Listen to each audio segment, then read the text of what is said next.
everyone. Welcome back to the Trading Room. I'm Shane Vernier, and this is the U.S. mid-session brief. Today, we're going to talk about a little bit about NFP. We're also going to get you locked and loaded and previewed to trade CPI live tomorrow. We will be back for CPI live. I'm really looking forward to it. We're going to break down what's going on in the Forex because it's an absolute mess out there. And then also, we're going to look at a little bit of these equities. You know, we talked about 50,000. I wish I could sit here and pat myself on the back for nailing the call. We knew 50,000 was not over for the U.S. 30, but man, it got sloppy and it got ugly. I'm going to break that down, that trade idea that honestly got stopped out before the getting gets good, and that's a real challenge, but I'm going to go ahead and go through that as well.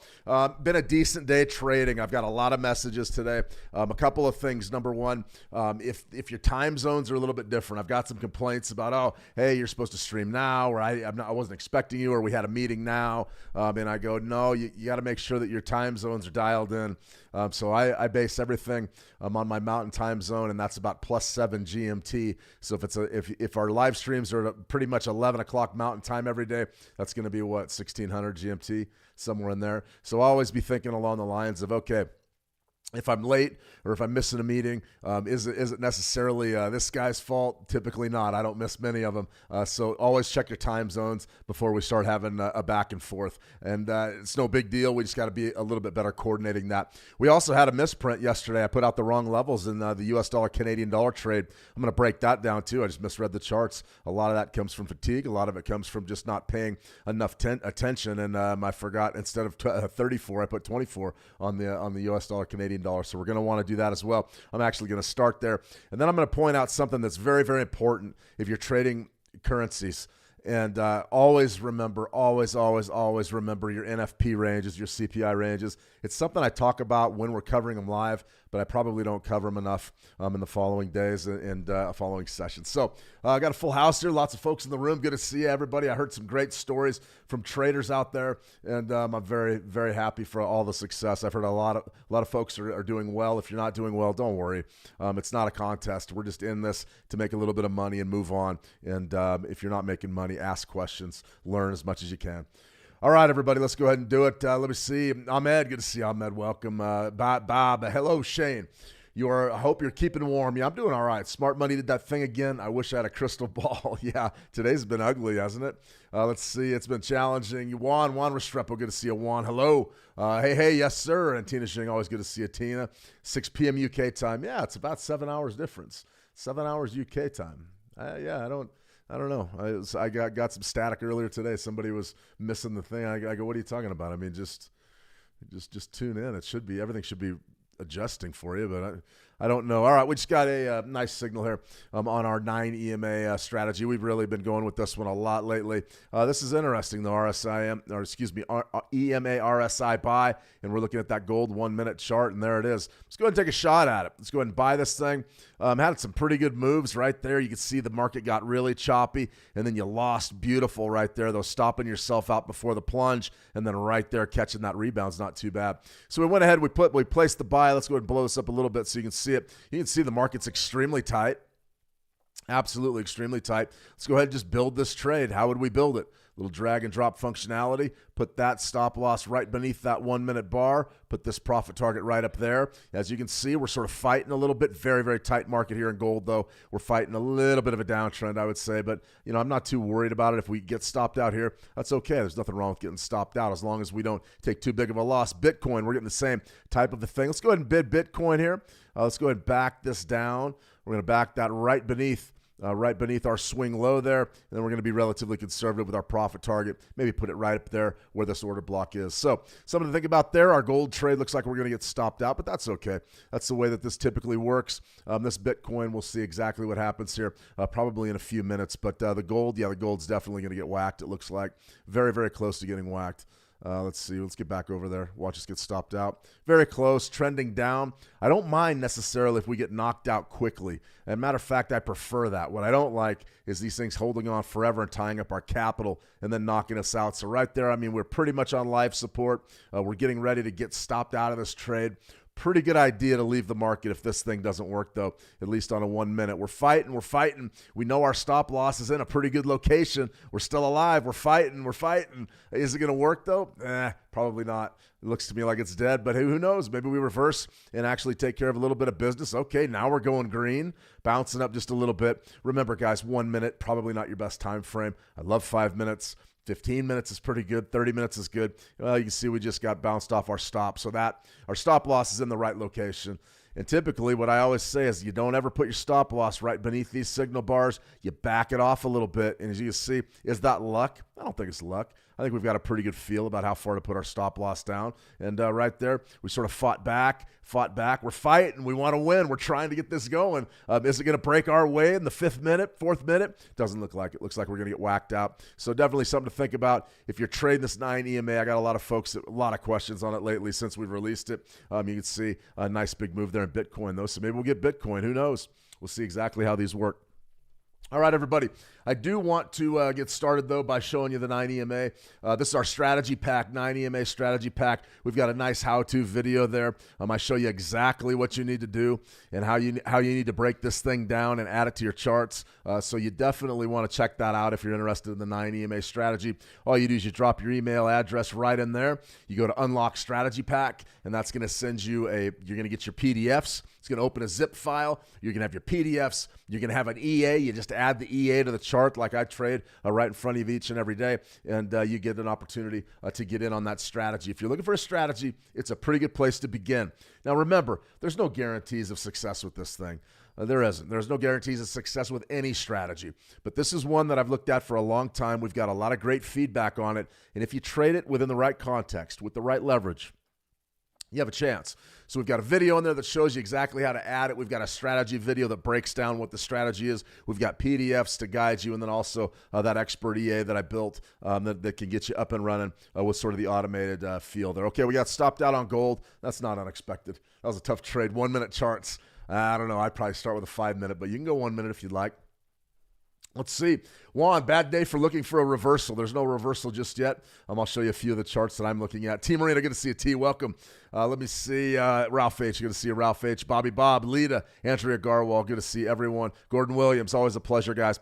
Okay, there's a couple things that we do need to cover right away here that I want to get out of the way before we do anything else.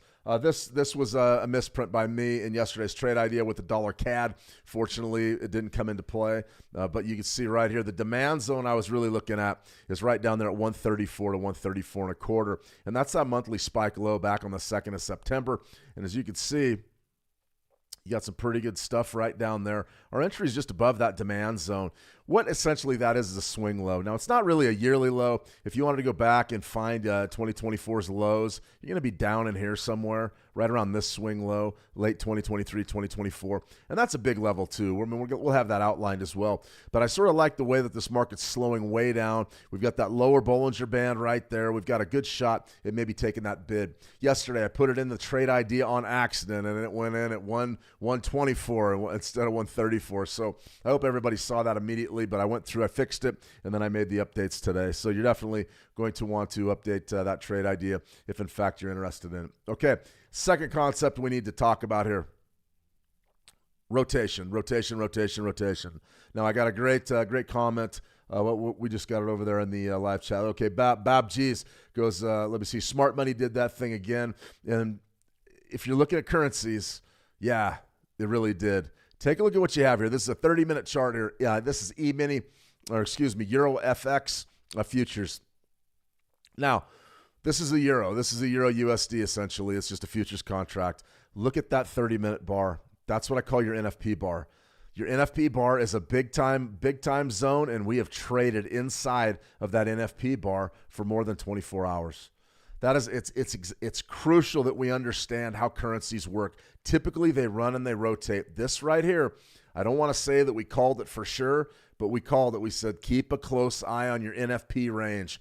Keep a close eye on your NFP range. Very, very important. And you can see that 30-minute bar, we have been trading in a phone booth inside of that bar for more than 24 hours now. So to the downside, I'm thinking rotation. I don't think we get a break from this level until tomorrow's CPI report. I think that's absolutely huge. And what you've got here is that you've got a monthly moving average right down there at about 118.66. This is for the March 2026 Euro FX futures contract.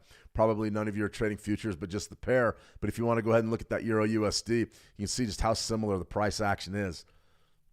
Take a good look at it. Yeah, I mean, this is one of those things that's absolutely uncanny how this works. Okay, so what do you have? You've got rotation. That is rotation. That's a 30-minute bar. You've traded inside of that for the past 24 hours. Let's back it up to a 5-minute bar. Same damn thing. Same thing. That 5-minute bar on NFP, we've traded inside of it. Look at all those price bars. You can see a couple of observations. The volumes drop way down to nothing, and we sort of find an area of fair value very near 50% of that NFP range, which is right around, what, 118.75-ish, something like that.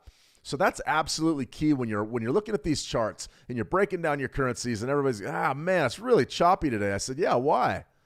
Because nobody wants to do anything. We know NFP was the big catalyst. We've got another big catalyst coming in CPI. That makes life relatively difficult.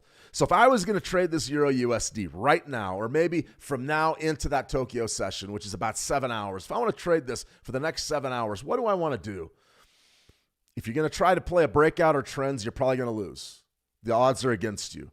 Let's think of a situation where the odds would be on our side. What would line us up for a beautiful trade? All right, that's a 30-minute chart intraday. What's this line right here? What is that? Well, let's back up and let's have a look. Is it a weekly retracement level? Not really. Is it a monthly retracement level? Yeah. Okay, what do we got cooking? 38% right there at 118.46. That's fascinating. We're up at 65. Okay. Let's let the gears keep turning. What else do we have? Do we have anything else in there? Maybe let's go down to that daily. What's that daily looking like? Very, very tight. Wow. What's the 13-period EMA? 118.44. Let's dial it in.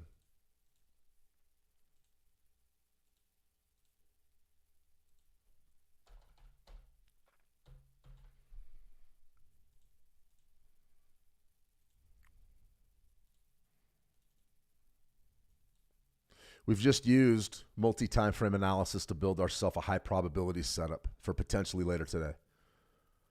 Intraday chart, 30-minute chart. What do we have? Bottom line, what do we have?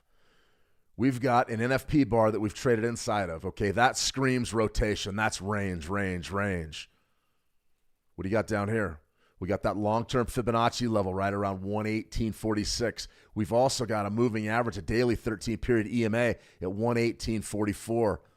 What else do we have? We got 118.50 right there. This zone right in here could be pretty darn good to take a bid, play rotation back up into the guts of this NFP bar. That's a personal trade that I'm looking at for the end of today. I'll be doing it on the Euro FX futures chart, but it essentially is the same thing for you. This kind of mentality and the ability to get in the markets and figure something out is what I want from each and every one of you. Each and every one of you that are going to trade and that have watched these streams. Listen, I've got messages from about 5 or 6 of you this last week where, hey, I just passed my prop challenge, or hey, I've got 2 prop accounts going, or hey, I got some pretty good money in my account that's been coming in, and then I'm hitting my daily targets. I'm starting to feel great. Those are the folks that are showing up every day. They have a strategy. They've applying themselves to the market, and they can think.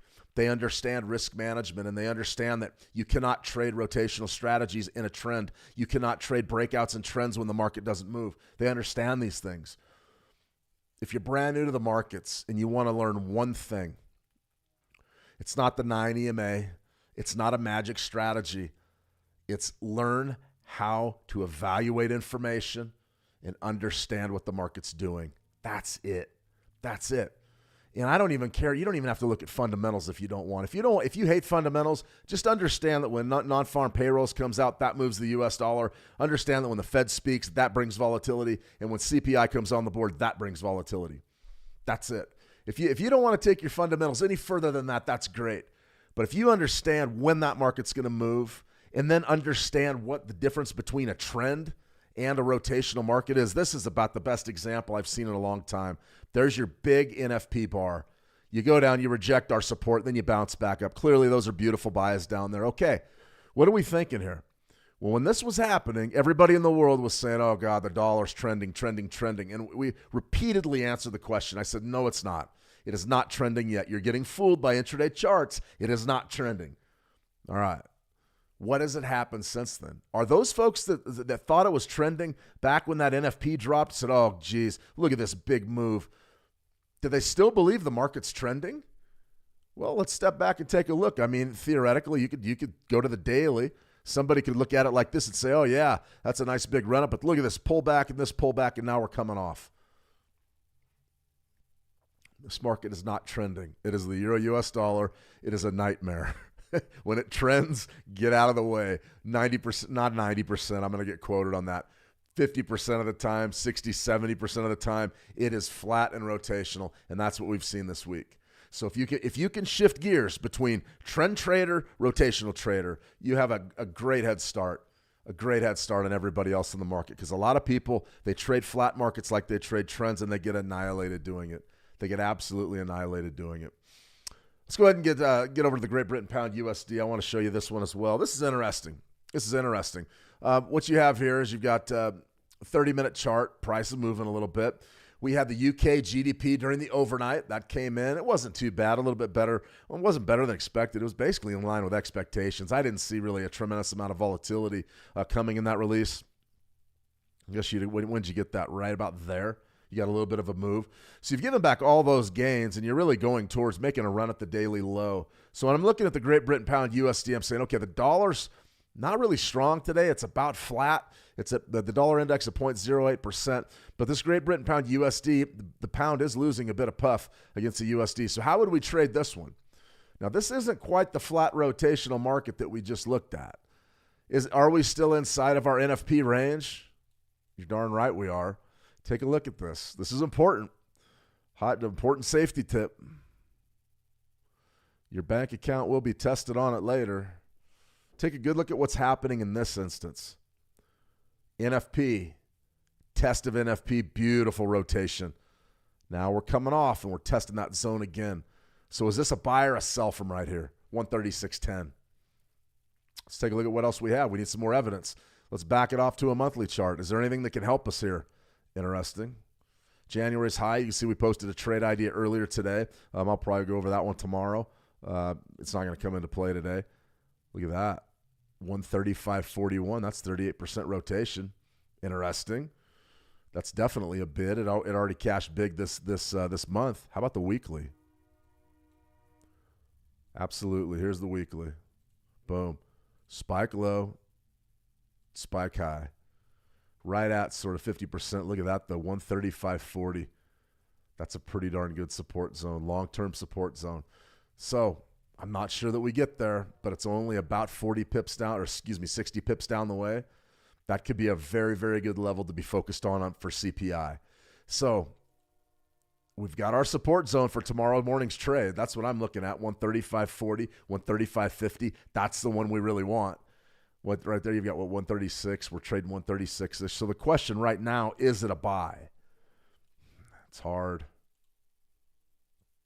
Daily. Let's go down to our daily. Sort of pushing the lows.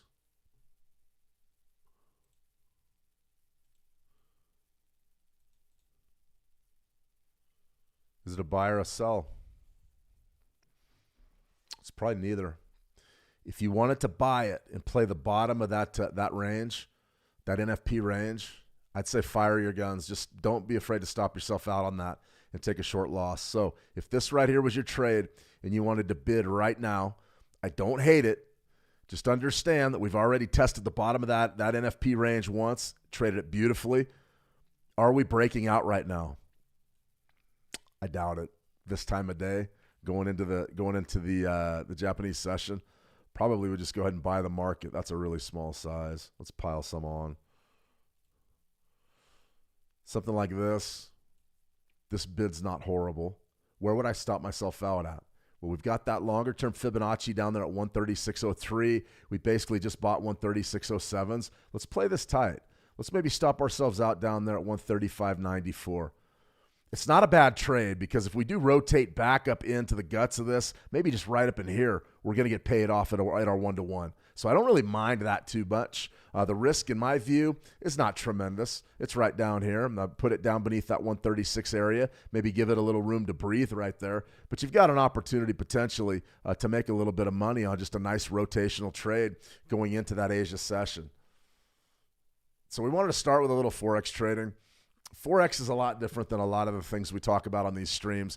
Everybody loves the high flyers, and we're going to go look at them. Stocks are all over the place today.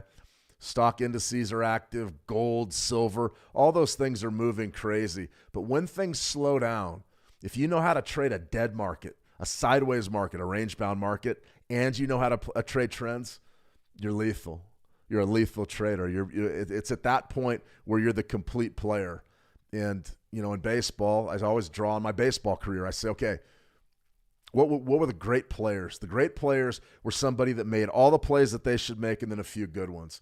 So what was a great hitter? Well, a great hitter took what the pitcher gave him and then every now and then would hit some home runs when it was available. When you can hit those home runs in the trends and make the big money on the trends, and when the market's flatten out and you're sitting there on a hot August day and the market has nothing's going on and you're still making that 40, 50, 60, 70 ticks, let's say you're making a few $100s a day when there's nothing there, that's when you're a great trader. That's when you're a great trader. To me, I don't even look for things that are moving anymore. I just say, okay, what am I trading? My markets. I got my prime markets. I get there. I know where the opportunities are. I know what I like to trade, and I know how I want to trade them. And that's the difference between somebody that's trying to trade crossovers, 920 crossovers on markets that are dead, and somebody who's trading those range strategies, something real similar to what I just showed you, reversion to the mean when the markets are flat. That's the difference. It's being able to read market state, trade flat strategies for flat markets, and then being able to read trends and piling on the leverage and getting on the right side of those moves, making the big money, surviving when they're flat, making the big money when they're moving. And if you can do that, you can do anything you want. The world's your oyster. I mean, that's no kidding. That's what the greats do. A little psychology lesson too. I hear you guys though. I mean, the markets, when they get choppy, it is really rough. It is really rough. Let's see. Bad day looking for a reversal. Yeah, Juan. I mean, let's go ahead. I'm going to go ahead and get back over to that US 30 because this is really crazy. It's absolutely crazy chart right now, intraday. Let me see. Bob G's. Why are the big players randomly switching to bonds? I think there's a lot of reasons. I think a lot of it is you're going to have some serious government shutdown troubles later this spring.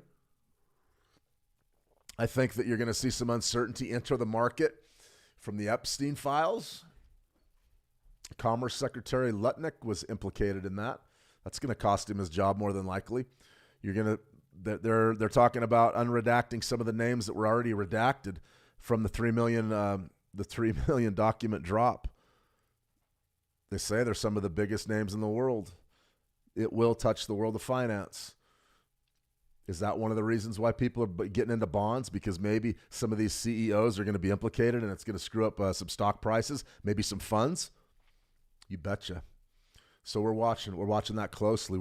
It feels to me like the whole thing's really tenuous right now. So that's a great question, Bab, and you're using your head, and I like that. Why are the big guys going to bonds? A lot of reasons probably. It's probably one we're not thinking of. Nobody's talking about Iran right now. Nobody's even talking about U.S.-Iran. That's the other thing. That's the only reason WTI crude's sort of holding its own above 60 is those fears over Iran. And right now you're off 3% in U.S. oil. Absolutely big move. Big move today. Great trading. Had a few trades. Screwed up one of them, but hit two of them. So it was a profitable day. Let me see. Gordon, I say sell. How do you do ranges in trading view? Yeah, Gordon, I just draw the boxes. So like if I'm looking for a range, I just take that rectangle indicator and just draw a rectangle, or like that NFP range. I'm just drawing that freehand with the rectangle tool. Let me see. Australian dollar USD was moving up well. I thought it was going to hit my take profit soon, and then it suddenly turned. So is gold. The dollar. The dollar is the reason. I watched it happen in crude oil as well. I thought we had that market based out pretty well. I guess I could show you my charts in a minute, but I thought we had that market based. WTI futures. Well, I'll just show you. So what we've got here, every line means something. Don't get confused, and I'm probably not going to go into what these mean. But basically, the blues are my moving averages from different time frames. Reds are Bollinger midpoints, and then you can see these greens are my proprietary range fixins. So I thought we had a pretty good shot to have this market bottoming out right around 63.37 to 63.18. I figured that was going to be the bottom of WTI crude today, very close. And right in here, Tina, is probably where you started running into trouble with your Aussie trade and gold. This right in here is when the U.S. dollar sort of made a surge. And now it looks like we've got an opportunity potentially to have this bottom today right around 62.50, but it may push lower. I'll be bidding. I'll be a bidder, net bidder from 62.25-ish. I'd love to buy 62 and a quarters going into the clubhouse today. I would love that. I just don't know that we get it. That's sort of the big thing. Keep a close eye on this market, though.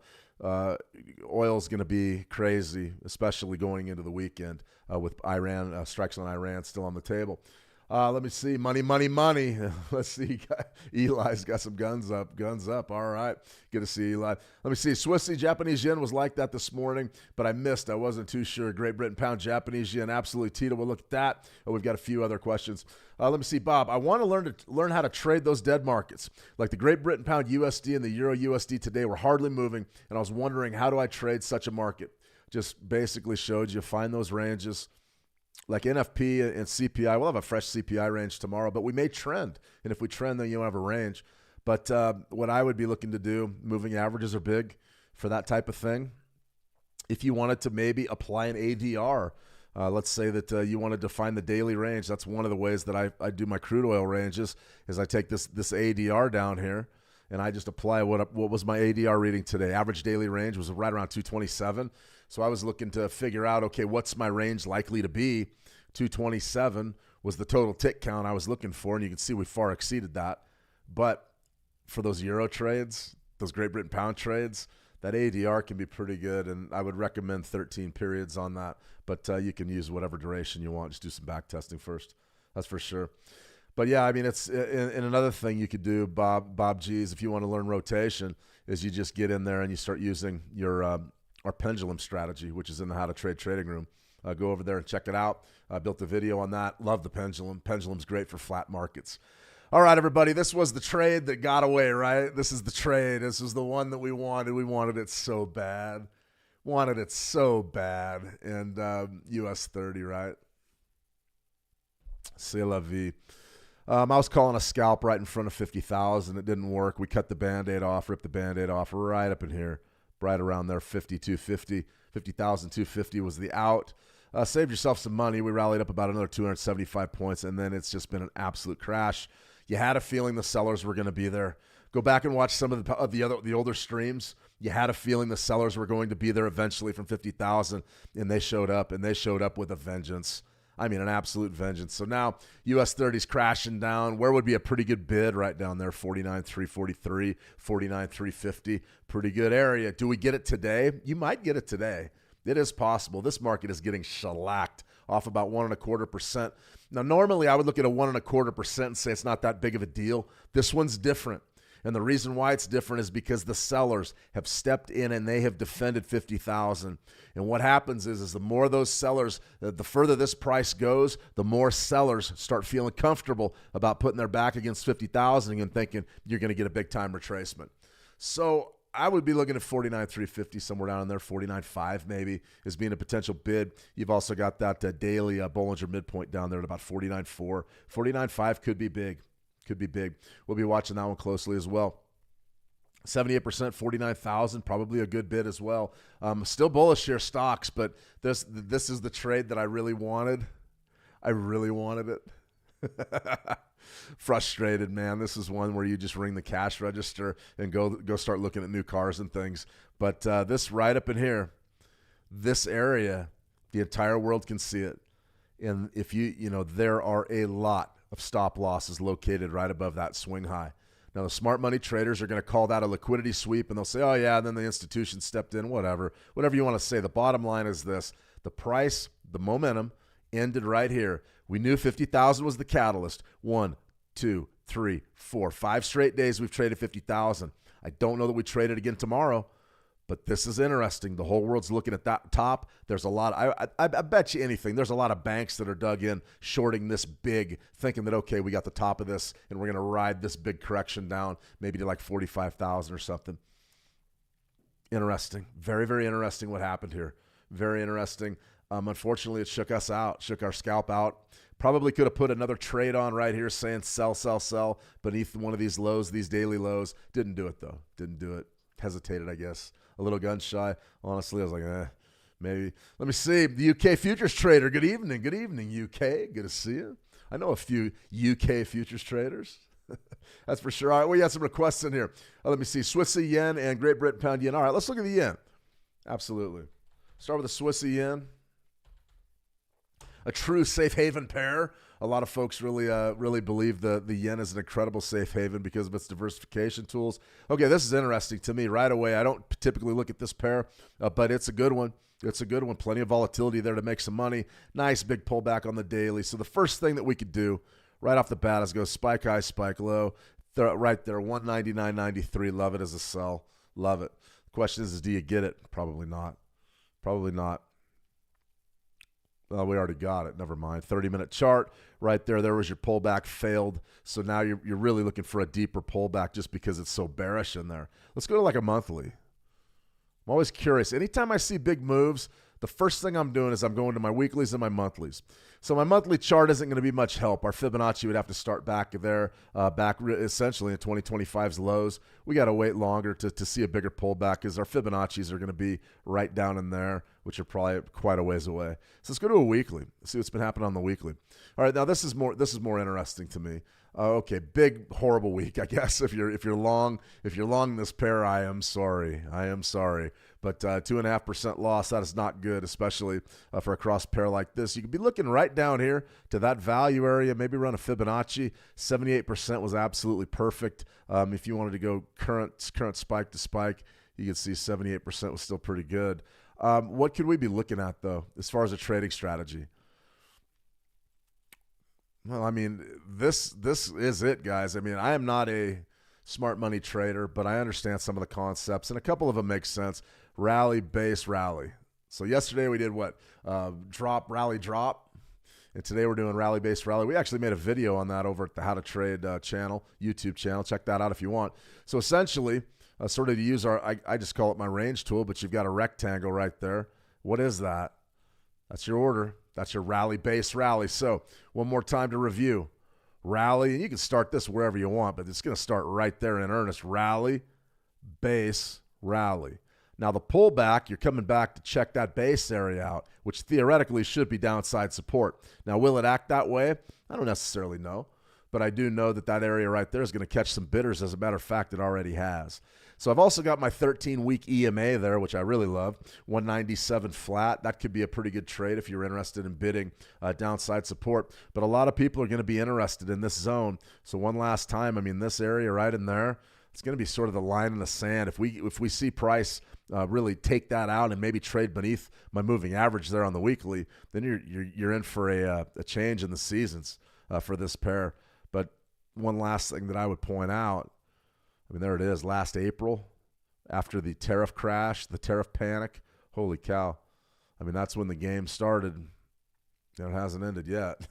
So that's a major repricing of a safe haven pair. So I hope that helps a little bit. If you're looking for sort of, I won't call it a junk food trade, but if you're looking for maybe a way to trade right this minute, dial that down to a 4-hour chart. A couple of things I'll show you. The move isn't that uniform really, but something like that was perfect. You can see that went right there. Let's do it again.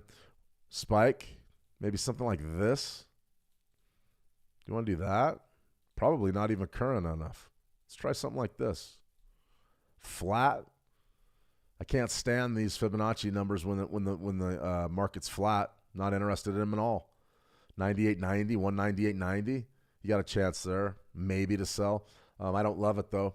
There's a lot of volatility in this thing though. So definitely a pretty good pair to be trading. So you're not wrong by trading that one. Let's see what else do we have? Great Britain Pound, Japanese Yen. You guys want to look at the guppy? Let's have a look. All right. Well, we had a pretty good area we were attacking here. Let's go ahead and step back off of it and see exactly what our support level was all about. That's a big time zone. It's not a monthly, it's a weekly. And I know I'm going fast. We got a lot of markets to look at. We still haven't covered gold and silver. We have to do that every day, don't we? All right, so there it is. So you're 38% right around 208. 208.93 was a big deal. This zone right in here, that's a big deal, and it's gone now.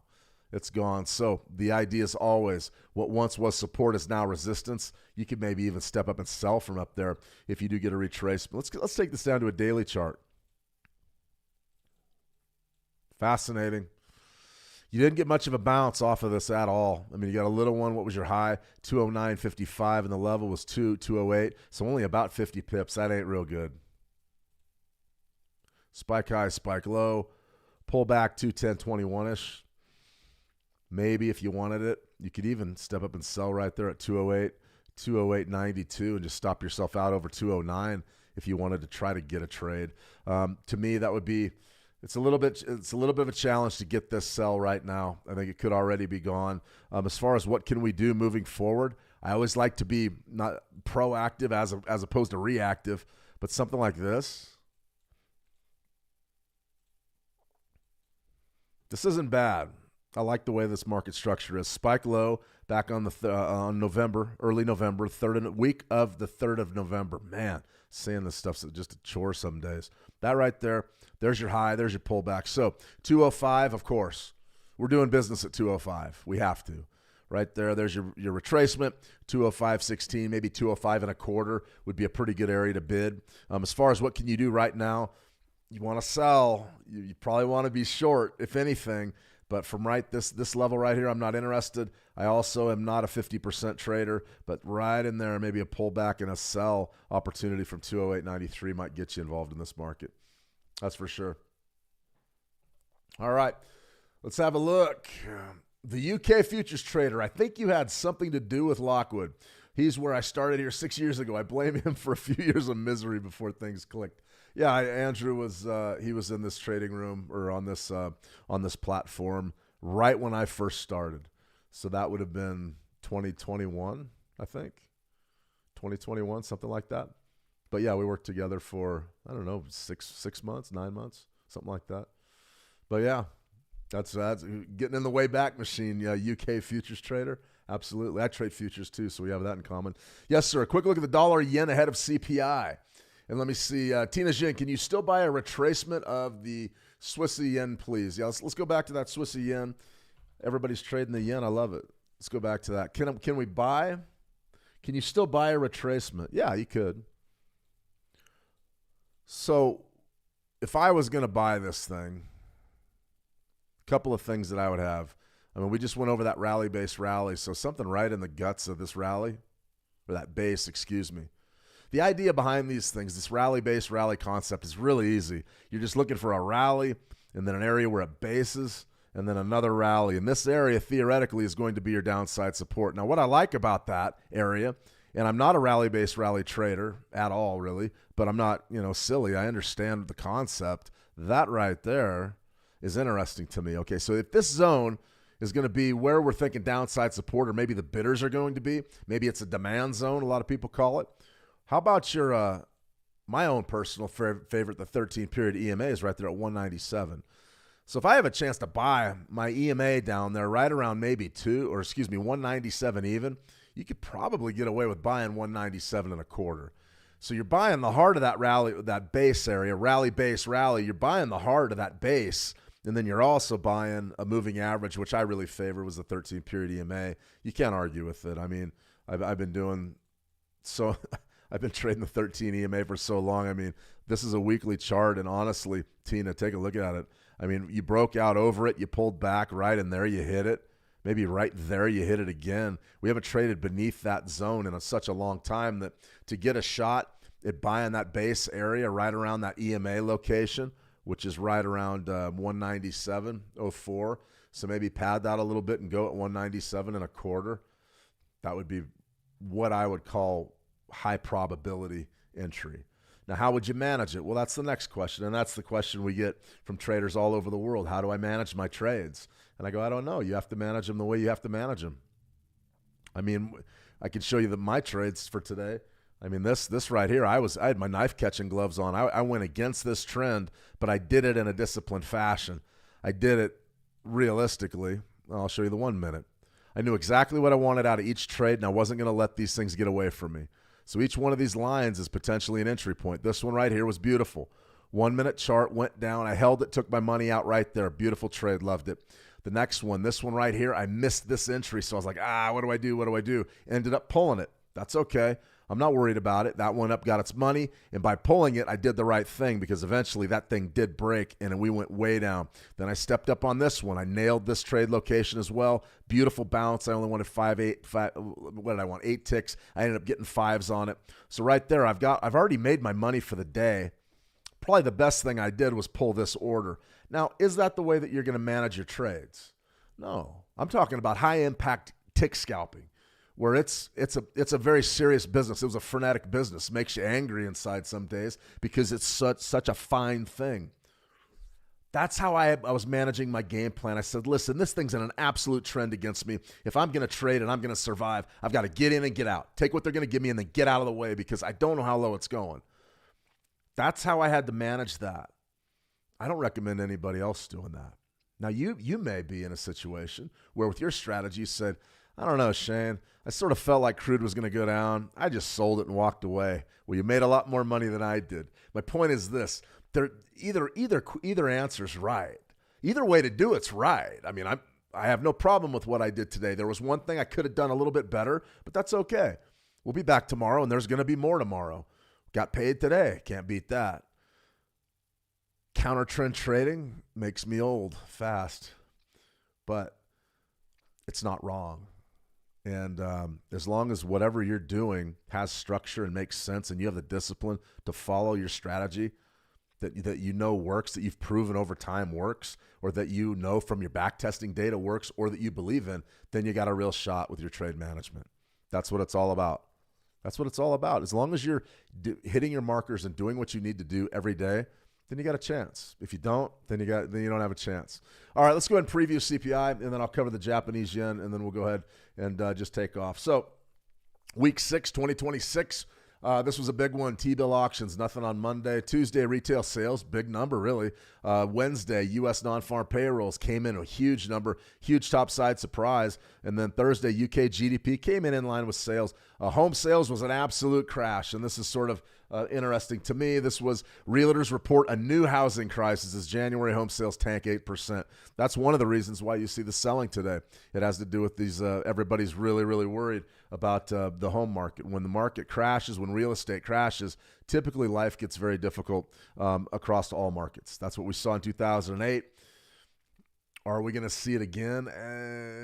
Maybe, maybe not. I don't think so, but maybe. Who knows? The financing will be, we'll talk more about this later, but the financing is going to be everything with real estate. But it does suggest that, yes, there is trouble in paradise when you see a real estate crash. Now, I don't think it's a crash yet. I think that's nonsense. That article was written from people that have never seen a crash. I've seen a real one, and we're not there yet, not even close. In any case, tomorrow is going to be U.S. CPI, and that's a big deal. Let's hit a few of the news items of today. Existing home sales, that was the big deal. I just told you 3.91 million, 8.4% negative. That's horrible, but it is for January. Seasonally adjusted. Remember, January typically not the buying season here in the United States. You see that come online in May and June, maybe even July, something like that. But definitely be looking for this trend, maybe to continue, maybe not. Initial jobless claims 227,000. Not really much of a market mover at all. Not even really worth talking about. News of the day was existing home sales 8.4% from the previous month to an annualized rate of 3.91 million. Way below market expectations after having reached a 3-year high in the last month of 2025. So it's just a pullback. That's all I would say. I don't think it's the end of the world, but you can see that chart right there does not look good. I mean, holy cow, you went from that to that. That is not a good situation. Not at all. Tomorrow, CPI. Now remember, it all fits together. The housing market is basically predicated upon cheap money, financing. If interest rates creep up, or if they're too high for too long, you do get a pullback in the home sales because people don't really want to make the payments. They don't want to pay that big tab in order to get their house. They just don't. So, and by big tab, I mean those high interest payments, those high monthly payments.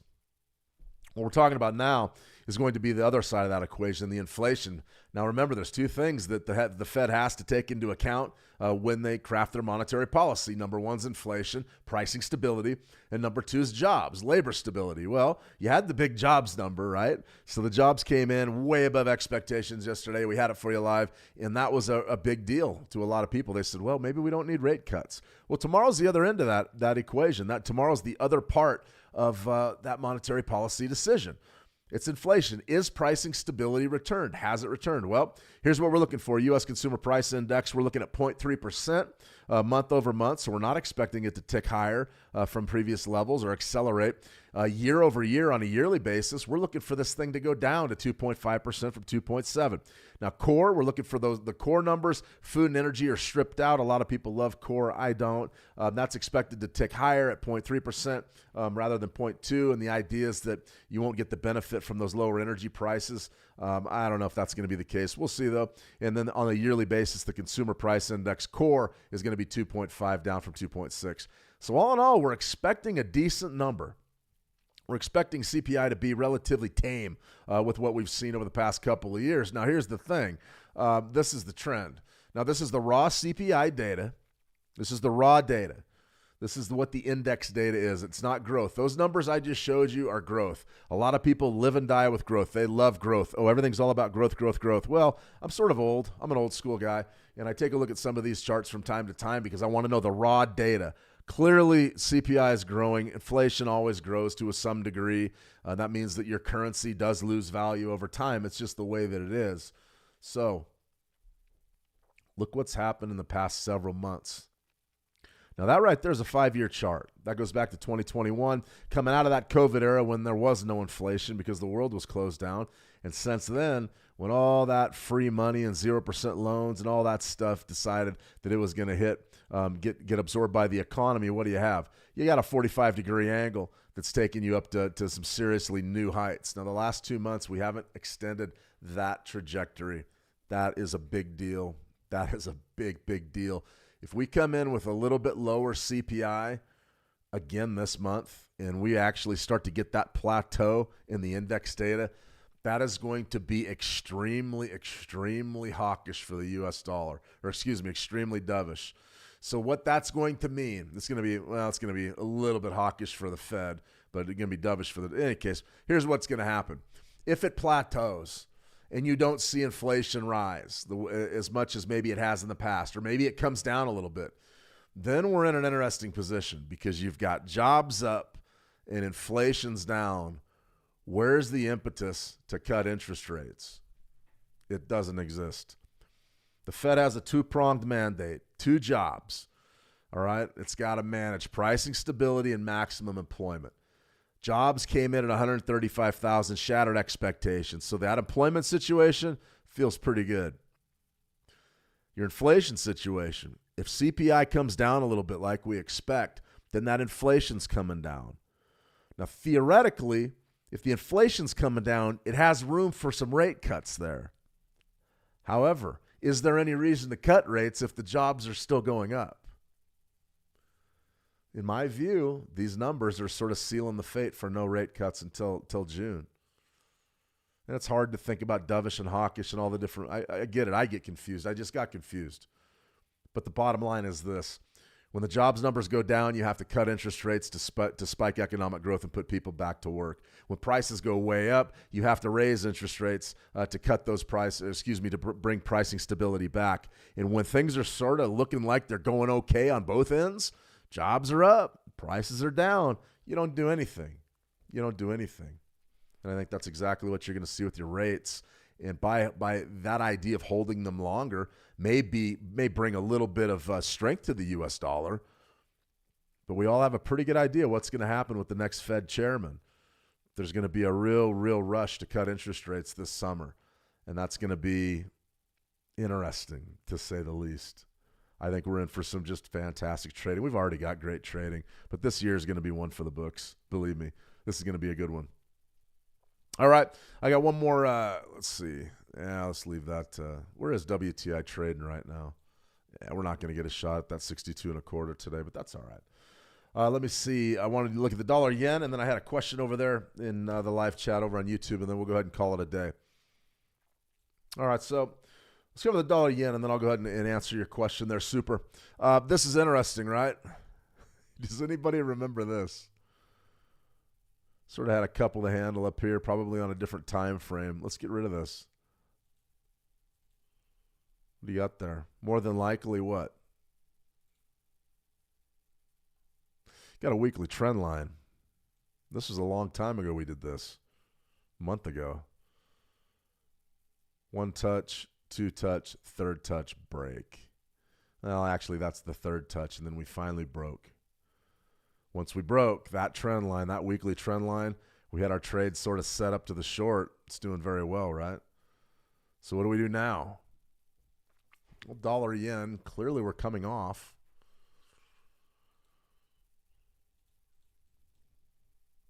As far as bidding this, we step back to a longer time frame. The monthly should give us a great opportunity to bid. And I mean, there's your moving average. 13-month EMA is right there at 151.76. That's a beautiful trade. And then this spike low, right from that spike low to this spike high. And look what you have. I mean, this is like unwrapping a Christmas present. Look at what you have there. I love my moving average. A couple of things that you need to be aware of if you're trading this pair. Last month's low, 152.09. Be careful for a washout underneath 152 on tomorrow's CPI news. Remember, it doesn't matter what happens with CPI. You're just going to get a flood of volatility into the market, and then it's going to digest it, just like that NFP that we showed you earlier today. That's how this will work. Now, if you do bounce off of that moving average, then you got an opportunity potentially to make some money at the top side. But what do we really like? What do we want to sink our teeth into? Clearly, the game has changed for the yen. I'd be looking to buy pullbacks, but they wouldn't be trying to pick bottoms. It would be more along the lines of trying to get good trade location for a short-term trade, short-term long. 150.84, maybe 151 even. Not a bad level at all. Not a bad level at all. I mean, you could get in there and make that trade and feel pretty good about it even on CPI day. This will probably be one of the ones that we'll look at a bit before tomorrow's live stream at CPI Live. Interesting stuff, though. I really like the market dynamic and the way this is shaking out. We've got trades all over the place. I didn't even get to gold and silver today, and we've been going for about an hour. I'm going to go ahead. I'm going to save them for tomorrow. If you have any questions at all, though, be sure to ask. Just send me a private message, and I'll get back to you later today. I sort of have a full slate today this afternoon, but I'll get back to you as soon as I can. You know what? We're here. Let's just do it real fast. Silver, unbelievable. Coming off again, off about 10%, just the huge volatility. You can see these levels right here. We sort of hit 85 and came back down. I wanted to sell right up there at 100. The real question is what can we do, to make any money here? You want to buy dips, I do, but you got to get a good dip to buy. Look at that. Look at that right there. Spike low, spike high, all-time highs. Pullback bounced off of 64 beautifully. All right, so that area down there is probably another bid. Do I want to be bidding 75s? I think it's really risky right now. Really, really risky. Is it possible, though? I mean, there it is. All day long. All day long, 75 has been money in the bank. Do you just keep doing it? Maybe. I probably wouldn't.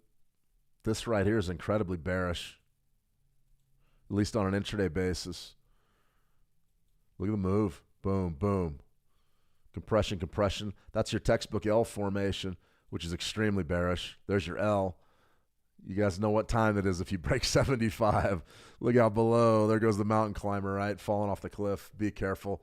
If you want to take those trades, it's a lot like what I was talking about, catching the knife, going up against that trend day in crude oil and actually walking out to tell the tale profitably. If you're going to do that, that's fine. You got to cut them off fast, and you don't let something like that get away from you if it breaks beneath 75. Be careful. Caution's the better part of valor. Gold. Interesting. Got the big move right there. Spike high, spike low. You're sort of fighting right now.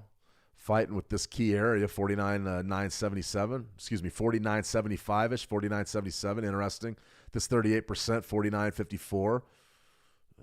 Very, very difficult to just not scalp those all day long. How about right up here? These things aren't accidents. We've got 5,000 mark. Look at our 62% level right there. Boom. Pullback, probably pullback sell scalps. Yeah, more than likely. If you could get it soon, that would be great. Are you going to get it today? Probably not. Could you get it tomorrow? Yeah, could get it tomorrow. 5,000, we thought that was the greatest support zone of all time. It was right there. Great example. I mean, look, we're learning all sorts of stuff today. 5,000 sort of bottomed out and came back. Oh, no. Party's over, right? Let's break it down. Let's take a look at exactly what happened. I want to know exactly what happened to 5,000. Let's go right here. Let's go 10-second time frame. What happened right at 5,000 earlier today?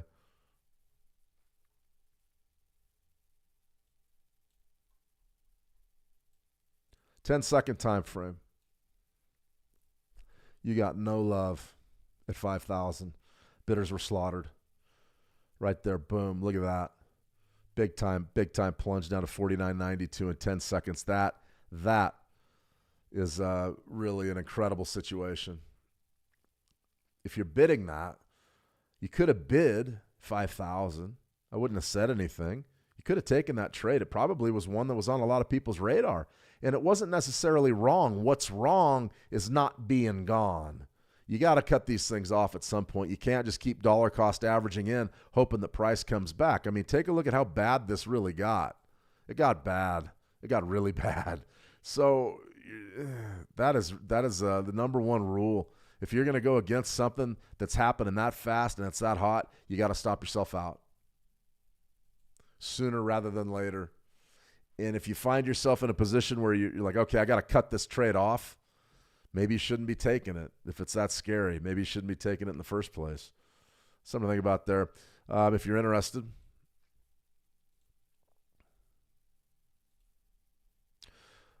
That's a monthly for gold. That's crazy, isn't it? Look at that. Unbelievable. What do we really want to do with gold? In our heart of hearts, we want to buy it. Can you buy it from right here? I don't think so. I think you got to wait for a big, deep pullback to empty the piggy bank, back up the Brinks truck. Clearly, we're in a bullish uptrend on the monthly. No question about it. 44 down there. That's beautiful bids. We're doing that all day. You got that earlier this month. You got it last week. Since then, it's just been an explosion of the top side. So from here, do we want to buy or sell? I don't want to do either. I want to wait. Listen, look at this weekly chart. This is really hard. We know we've got value down there. We know we've got probably pretty good sells right in front of that all-time high. We could probably scalp that and be all right. But right now, I mean, the game is just set up to be 5,000.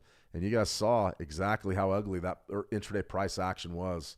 That was really challenging. If you got wiped out by that, just chalk it up as a lesson learned. And that's why you got to have stop losses. You got to pull the plug on some of these trades that just don't go your way. You have to. If you don't, you could really run into trouble and lose a lot of money really fast. Man, there's a lot of markets, a lot of things to know today. Today was not easy. Let's get back on over. Check on our 9 EMA. We had a whole bunch of signals here. Let's go with this one right here. What was this, a Bitcoin? Bitcoin, yeah, you got scratched out right there before the big rally. That's why 1-minute charts are tough. 5-minute chart, how about that? It didn't work that well either. So we're sort of caught going against these trends. Gold.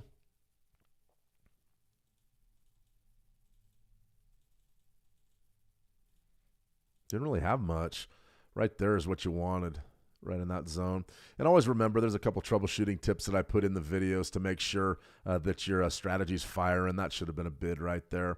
But a lot of times what'll happen is we'll switch around, jump around all these different charts, and you just got to reload the chart, and it'll show you your signal. So if you're watching it in real time, you're probably in pretty good shape.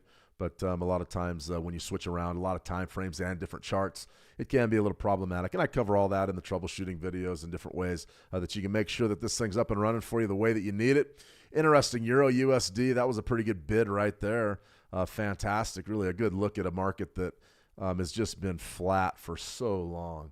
And now maybe we're starting to rotate up towards the top of that NFP range. Who knows? All right, everybody. Thanks for all the input today. We had one question there. Super says, how do I trade the news? I mean, how to gather data to know news biases. I would recommend not trying to guess which way the news is going to drive a market. I think that's impossible. Eventually, those fundamentals, everything I just covered with monetary policy and things, those will play out in those trends, but they happen over time. They don't just happen on an intraday basis. What you need to know about the news is that it spikes volatility. That's big. As long as you know that, you can stay out of the way, and then maybe if you have some technicals, you can capitalize on it. But as far as let's say tomorrow, if CPI comes in above expectations, well, that theoretically is going to drive the dollar higher. Now, will it do it tomorrow? Probably not. It's probably going to be a choppy mess tomorrow. But if we know that, hey, okay, CPI came in hot, then maybe we're going to hold rates where they're at or maybe even end up raising them, then that's going to drive the dollar higher because, well, we weren't expecting that. So you can certainly, learn how to read all those economic factors and really build yourself some strong hypotheses to trade fundamentally. I love it, but you've got to give yourself some time. I mean, those are swing trades. Those are short-term investments. Tomorrow, it doesn't really matter what CPI says. The market's going to do what the orders tell it to do. And when you get a bunch of orders hit the market at once, then the momentum algos kick on and the price action's all over the place. It just is chaos. It's absolutely chaos. All right, let me see you. Tina Jing, I got in at gold at 49.33 as you told us the Fibonacci retracement last time. 49.33, so you're in the money. Ahead of CPI, I cannot tell anybody how to manage a trade, and I can't tell you what to do. I'm not a financial advisor.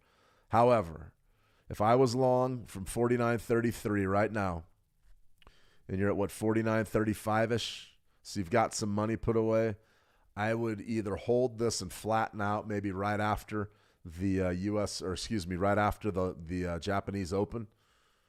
Might give it a little bit more room to trade up from here through the Japanese Open, but I would make sure that I was flat probably going into the London Open and into US CPI tomorrow. As far as a take profit, 50.88, I don't know that. I just don't know that. Aaron, good to see you. Aaron OFX. All right, guys, I'm going to go ahead and sign off. We've gone on for an hour. A lot to cover today. It was a good session. ER Dumbo, yo, what's happening, yo? Pretty good week.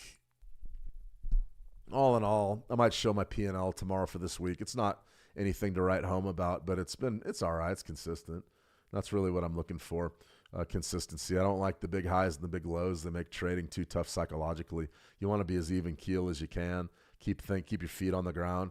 It's easy to get swept up in big wins and get destroyed by big losses. What's hard is maybe hitting your target early in the day and then putting your dom away and going and doing something else. That's hard for us because we're traders. We trade. It's all right. All right, guys. I'm going to go ahead and sign off for right now. I'll be back tomorrow on your CPI Live. We're going to have looks like gold's making another leg down right now. I mean, that's a rough market today. We're going to be back CPI Live at least 10 minutes ahead of the release. So I'll be up bright and early, ready to go. We'll have some trade ideas. We'll probably trade this 9 EMA a little bit. We are promoting that strategy right now. Remember, free EA, free PDF, all sorts of instructional videos there, how to get it loaded up, and then also how to trade it. It's the 9 EMA strategy pack. So head on over to that page. I listed both live chats in the How to Trade Trading Room and on our YouTube live chats. Head on over, get registered, check it out, see if you like it. There's some very, very key things that you need to understand to trade that thing profitably, but it can be done. It produces a lot of winning trades, but there's also losers, especially when you're fighting trends. So you've got to be smart. You got to be smart about what you're doing, that's for sure. All right, everybody, I'm going to go ahead and sign off for now. That's plenty from me. You have a fantastic trading session. Trade the action well, and we'll see you tomorrow at CPI Live.